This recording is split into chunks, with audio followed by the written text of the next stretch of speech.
42 वर्ष के अब्दुल मजीद परगाल दरहाल के रहने वाले, इनका देहांत होता है 2 सितंबर 2022 को। मिस्टीरियस सर्कमस्टांसेस में पुलिस थाने में होता है और परिवार के लोग जब पुलिस कर्मियों से पूछते हैं कि आखिरकार इसकी मौत कैसे हुई, तो पुलिस ये कहती है कि इसने आत्महत्या की, इसने बाथरूम में जाकर खुद को फंदा लगा दिया। ये बात पुलिसकर्मी कहते हैं। अब्दुल मजीद 42 वर्ष के अब्दुल मजीद के खिलाफ 2 FIRs थी। 2 FIRs में पुलिस इनकी तलाश कर रही थी। 28 अगस्त 2022 को पुलिस इन्हें गिरफ्तार करती है और ठीक 4 दिन के बाद 2 सितंबर 2022 को अब्दुल मजीद की मौत होती है। परिवार अब इस समय परेशान है। मेरे साथ परिवार के लोग हैं और एडवोकेट जुल्करनैन भी हैं। परिवार का ये इल्जाम है कि ये सुसाइड नहीं बल्कि हत्या है। ये कहते हैं कि हमारा परिजन बिल्कुल सकुशल था, स्वस्थ था, उसे किसी किस्म की कोई बीमारी नहीं थी, तकलीफ नहीं थी, परेशानी नहीं थी। पुलिस ने परिवार के ऊपर जबरदस्त दबाव डाला, पुलिस ने परिवार को परेशान किया और परेशान करके इनका इल्जाम है कि परिवार को जबरदस्ती बॉडी को दफन करने के लिए मजबूर किया। आइए पहले एडवोकेट जुल्करनैन साहब मुझे ये बताइएगा, ये जो मामला बना है क्या मामला है? जुनैद साहब, आपने पहले ही तफसील पूरी बता दी है, लेकिन मोटे तौर पे मैं ये बताऊंगा कि 28 अगस्त को अब्दुल मजीद को अरेस्ट किया गया था। 2 FIR आपने गिनवा दी हैं और 2 तारीख को यानी कि 2 सितंबर को सुबह 9:15 बजे उसकी फैमिली को ये इतला दी जाती है। चूँकि 1 तारीख को भी उसकी वाइफ और उसकी माँ हॉस्पिटल में आई थी और वो उनसे मिलने के लिए आए थे, लेकिन उस दिन उससे मुलाकात नहीं हुई। तो 2 तारीख को सुबह 9 बजे ही पुलिस स्टेशन से फ़ोन जाता है और ये कहा जाता है कि आप थाने आ जाइए, आज आपकी मुलाकात अब्दुल मजीद से करवा दी जाएगी। तो इमीडिएटली उसकी माँ, उसकी वाइफ और ये जो उसके भाई यहाँ बैठे हैं, इनकी भी वाइफ हॉस्पिटल जब पहुँचती है, जब थाने पहुँचती है, तो थाना जब वो पहुँचती हैं तो तब अब्दुल मजीद की डेड बॉडी को एम्बुलेंस में डाल दिया गया था और फौरी तौर पे उनको भी उस एम्बुलेंस में डाला गया कि आपको रजौरी हॉस्पिटल में चलना है, वहाँ इसका पोस्टमार्टम होगा। तो ये जो परिवार के लोग थे ये बहुत परेशान थे। बड़े आवाज़ जब सामने आई और पता चलने लगा तो लोग कुछ और भी इकट्ठे हुए, तो फाइनली रजौरी हॉस्पिटल में उसकी डेड बॉडी को लाया गया। वहाँ पोस्टमार्टम होने के बाद पुलिस ने ज़बरदस्ती जबरन उन लोगों को धकेला और कहा कि इसको लेके अब आप घर जाइए और इसको दफन कर दीजिए। तो ये डेथ कैसे हुई? जब ये रजौरी पुलिस भी इसमें इन्वॉल्व थी, हमारे SSP बहादुर साहब भी इन्वॉल्व थे, पूरी रजौरी की एडमिनिस्ट्रेशन इन्वॉल्व थी। कुछ लोगों ने इसकी आवाज़ उठाई कि आखिर ये बताइए कि पुलिस थाना के अंदर ये सुसाइड कैसे हुआ। पुलिस का ये वर्जन है कि इसने बाथरूम में जाके एक रस्सी के साथ अपने गले में फंदा बांधा। पुलिस ने बताया रस्सी कहां से आई बाथरूम में? देखिए, यही सारे हमारे सवाल जो है वो पुलिस एडमिनिस्ट्रेशन से हैं। हम ये बात कह रहे हैं कि अगर 4 दिन एक 42 साल आदमी, उसके खिलाफ 2 FIR थे, अगर 10 भी होते, लेकिन पुलिस स्टेशन के अंदर उसने अपने आप को फांसी कैसे दी? देखिए जुनैद साहब, जब भी कोई आदमी पुलिस लाकअप में होता है तो वहाँ एक संतरी खड़ा होता है, वहाँ SHO साहब की पूरी गाइडेंस होती है कि इनके ऊपर पूरी नज़र रखिएगा कि कोई भी आदमी हिलना नहीं चाहिए। और आपने जो ये पुलिस ने पक्ष लिया कि वॉशरूम के अंदर जाके उसने अपने आप को फांसी दी, तो वॉशरूम के अंदर कौन सी ऐसी चीज़ थी जहाँ उसने अपने आप को लटकाया? पहली बात। दूसरा ये है कि वो रस्सी कहाँ से आई जिसके साथ अब्दुल मजीद ने अपने गले को बांधा, अपने आप को फांसी दी और फांसी लटकाने पर अब्दुल मजीद क्यों तय हो गया? देखिए, FIR जो है वो 2021 का है, अरेस्ट 2022 अगस्त को हो रहा है, यानी कि 28 अगस्त को हो रहा है। 1 साल तक पुलिस ने उसको अरेस्ट नहीं किया। तो जब यहाँ पर आया है, और अब्दुल मजीद एक बहादुर आदमी था, मैंने बहुत सारे वीडियोस उसके देखे, वो एक स्पोर्ट्समैन था। तो वो आदमी जो थाने के अंदर से सुबह 7 बजे उस दिन फ़ोन भी करता है और अपनी माँ से ये कहता है, अपने मेंबर से ये कहता है जो उनकी पंचायत का मेंबर है, कि आप मेरे खिलाफ कोई जो FIR है मुझे अंदर किया गया है, और ये FIR एक फॉल्स एंड फ्रिवलेस FIR है, उस पर हम चर्चा नहीं करेंगे। लेकिन मेरा ये सवाल है कि पुलिस के अंदर, पुलिस थाना के अंदर वो पुलिस के कर्मचारी कहाँ थे? वो संतरी कहाँ था कि थाने के अंदर एक मुल्जिम अपने आप को फांसी दे रहा है? तो मैं ये कह रहा हूँ, और हमने पहले आपके माध्यम से मैं बताना चाहता हूं, मैंने डीजीपी बहादुर साहब से भी, एडीजीपी बहादुर हम अपने मुकेश सिंह साहब से भी गुजारिश की कि इस केस को सेंसिटिवली लीजिए, सीरियसली लीजिए, क्योंकि ये कोई बिल्ली का बच्चा नहीं मरा, ये एक 42 साल नौजवान का कत्ल हुआ है थाने के अंदर। आज उसके परिवार के लोग रो रहे हैं। आज ये लोग, ये जो उसका सक्का भाई है, ये मुंबई में मजदूरी कर रहा था, ये उसका माइनर बेटा 16 साल का ये लड़का उसी आदमी का है, 3 बच्चे उसके आज रह गए हैं, गरीब परिवार है। लेकिन एसएचओ साहब कहां सोए हुए थे? अगर यही मैं वर्षन उनका मान लूं कि उसने अपने आप को सुसाइड किया है, तो क्या थानों के अंदर सुसाइड होने शुरू हो गए हैं? तो क्या वो आदमी इतना बुजदिल था कि वो 2 एफआईआर के कारण अपने आप को फांसी पे चढ़ा देगा? यही हमारा सवाल है। और हम ये कह रहे हैं, मैंने जैसे आपको कहा, गुजारिश की है कि इस एसएचओ दरहाल के को डिसमिस किया जाए इन सर्विस और एफआईआर रजिस्टर की जाए इस एसएचओ और बाकी तमाम उन पुलिस ऑफिशियल के खिलाफ जो उस वक्त मौके पे मौजूद थे, वहां का मुंशी, वहां का संतरी जो उस वक्त ड्यूटी दे रहा था, जिसने लाकअप से इस अब्दुल मजीद को लिया और वॉशरूम में छोड़ा। आपको भी पता है, सारे लोग जानते हैं, लाकअप को लॉक किया गया होता है कि मुलजिम यहां से भाग ना जाए। तो जब उसको वहां से वॉशरूम में लिया, तो वॉशरूम से वापस क्यों नहीं लिया? कितनी देर लग गई? अगर ये इनका वर्षन मान लें, हमारा तो ये वर्षन नहीं है और ना ही फैमिली का है। हम तो ये कह रहे हैं कि उसको इतना हरासमेंट की गई, उसको तो मार दिया गया है, उसका कत्ल हुआ है। लेकिन आज आप लोगों को और जनता को सिर्फ एक आई वॉश स्टेटमेंट ये है पुलिस की कि सुसाइड किया है। हम इसको सुसाइड बिल्कुल नहीं मानते और हम यही गुजारिश कर रहे हैं कि एसएचओ को डिसमिस किया जाए और एफआईआर इमीडिएटली रजिस्टर करके इस इंक्वायरी को इनिशिएट किया जाए।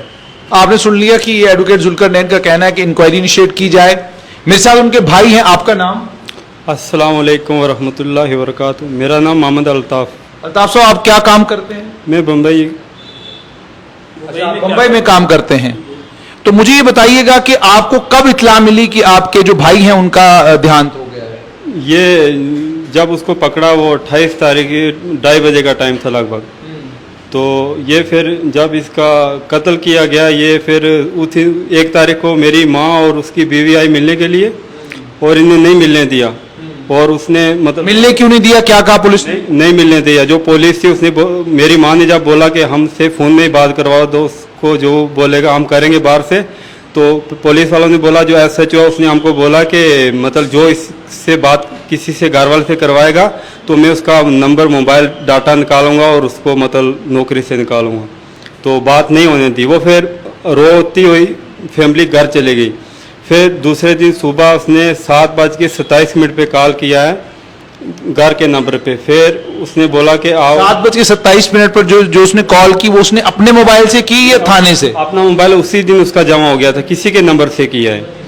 तो उसके बाद फिर 8:30-9 बजे घर वालों को फ़ोन आता है कि आपको मिलने के लिए। जब 7:27 पे फोन किया तो क्या बोला घर वालों को? घर वालों से नहीं बात हुई, उधर का जो मेंबर है उससे बात हुई कि मुझे छुड़वाओ यहाँ से। तो मेंबर ने आगे से क्या बोला कुछ पता नहीं। उसके बाद 8:30-9 बजे वापस कॉल आती है कि आपको बुला रहे, फैमिली को बुला रहे। फैमिली में और कोई है नहीं था और वो मेरी माँ और उसकी वाइफ दोनों आई। जब उधर पहुंची तो उसके पहले एम्बुलेंस में उसकी डेड बॉडी रखी हुई थी, तो उसमें ज़बरदस्ती बिठाया और दराल और जोरी उसको हॉस्पिटल में लाया गया। उधर बोलते हैं इसका पोस्टमार्टम करेंगे।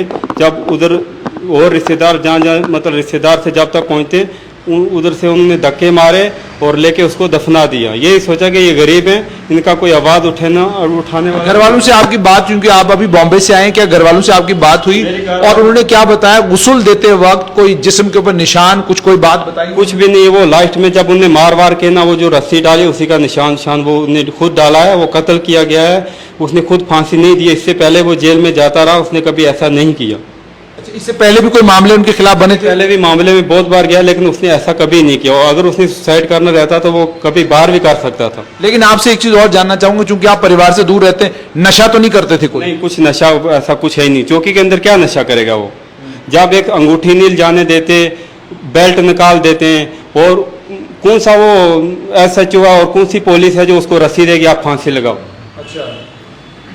नहीं, लेकिन मैं आपसे तभी इसलिए पूछ रहा हूं, मैंने कहा कोई नशे आवर चीज की कोई आदत तो नहीं थी। और जो केस उसके बारे में चल रहा था, उसके मोबाइल में सब रिकॉर्ड है और उसका मोबाइल पुलिस के हाथ में, और वो मोबाइल दिया जाए, उसमें उसके सब प्रूफ हैं। जिस मतलब केस के बारे में वो लड़ रहा था, जिस केस के बारे में उसके ऊपर मतलब FIR दर्ज की गई थी। FIR तो किस मामले में थी? इस वक्त वो मामला तो नहीं है। मामला इस वक्त ये है कि उनकी मौत हुई है। अब आप चाहते क्या हैं? हमको ये 3 बच्चे, उसके एक बेटी है, 2 बेटे हैं, उसकी वाइफ है जो बहुत बीमार है, वो मतलब चल नहीं सकती, और माँ है उसको भी कोई होश नहीं है, और हमको इंसाफ चाहिए। हमारा वालिद साहब भी नहीं, और बिलादरी में जो मेंबर हैं, जो सरपंच है, सरपंच वो मतलब नहीं था, वो कश्मीर में उसका मामा का कुछ प्रॉब्लम था तो वो वहाँ था, और जो मेंबर है और जो उधर के जो भी है, किसी ने हमारा साथ नहीं दिया। किसी ने आपको साथ नहीं दिया? अब सिर्फ क्या गांव के लोग भी कह रहे हैं इस मामले में इंक्वायरी होनी चाहिए, या सिर्फ आप कह रहे हैं? सब कह रहे हैं। सब कह रहे हैं। जी। बेटा आप उनके पुत्र हैं? हाँ, मैं उनका लड़का हूँ। ठीक है। आप कहाँ काम करते थे? जी, मैं मुंबई में गया था काम करने, मगर अभी नहीं था, किसी काम पे लगा। और वो मेरा डैडी, जब शुरू से ये बात हुई कि जब वो संडे के दिन पकड़े गए, कश्मीर से आ रहे थे, संडे के दिन पकड़े गए, और मेरे साथ भी बात हुई उनकी उसी दिन फ़ोन पे। बोलने लगे, वैसे ही बात करने लगे, बोलने लगे निकलवाओ इधर से मेरे को, सरपंच को बोलो और मेंबर को बोलो, तो इधर से मेरे को निकलवाओ।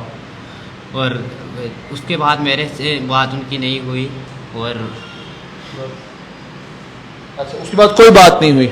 उसके बाद सिर्फ खबर आई आपको कि आपके अब्बू की जो है वफात हो गई है? हाँ, मेरे को ये खबर आई जब, और मेरे डैडी की कोई गलती नहीं थी। जो गलती होता तो कोर्ट सज़ा दे सकता था, बल्कि SHO साहब को कौन सी ऑर्डर मिला था, और SHO साहब कौन सा ऑर्डर दे सकते हैं? वो कोर्ट सज़ा दे सकता है, जो भी दे सकता है।